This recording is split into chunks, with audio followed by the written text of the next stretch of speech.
going to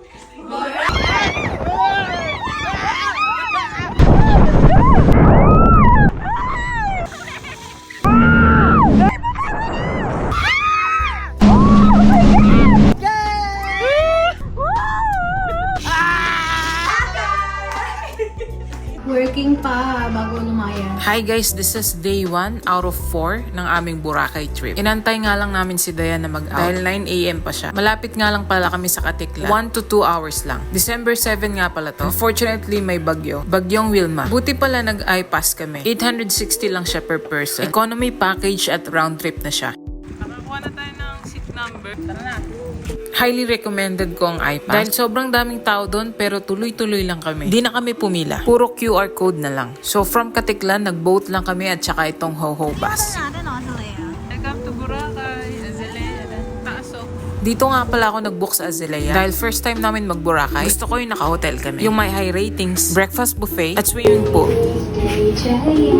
Happy birthday to you. Birthday nga pala ni Dayan. Kaya kami nag-Boracay. Ni-request ko nga pala yung happy birthday. Akala ko nga sa letter siya ilalagay. Pero sa TV pala. Super happy namin sa accommodation. Dahil sobrang laki at sobrang linis ng facility nila. Pahinga lang kami ng konti. At lumabas na rin kami para maghanap ng makakain. Yung Azalea.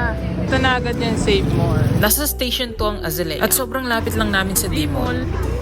Di ba diretso yung dagat na? Oh, diretso pa. Dito kami unang pumunta since maraming kainan dito. At di pa kami nakakapag-lunch. Bumili nga lang pala kami ng necklace. Dito sa D-Amore. 150 ata. Guys, nasa D-Mall kami ngayon. Naghahanap kami ng alas 2 na. Naghahanap kami ng lunch. Dami pa rin tao.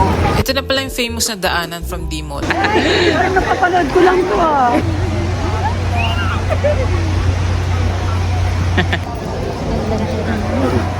Ganda oh.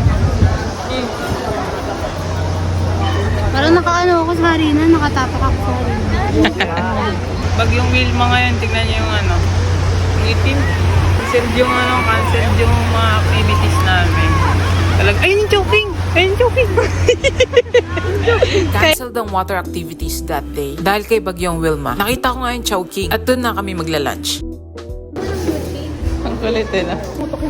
First meal joking! Wala kang pinanto sa amin. Hello Wilma, umuulan. Si Wilma. Grabe si Wilma. Bibisita. Grabe, may anino. Kapabrate si mama. Ako, 250 lang daw, 4 lines with string. Dahil wala kami activities, naglakad-lakad lang kami from station 2 to station 1. Nag-alok lang si ate ng break. 150 pag no strings and 50 pesos per string. Imbes 350 yan, 250 na lang daw.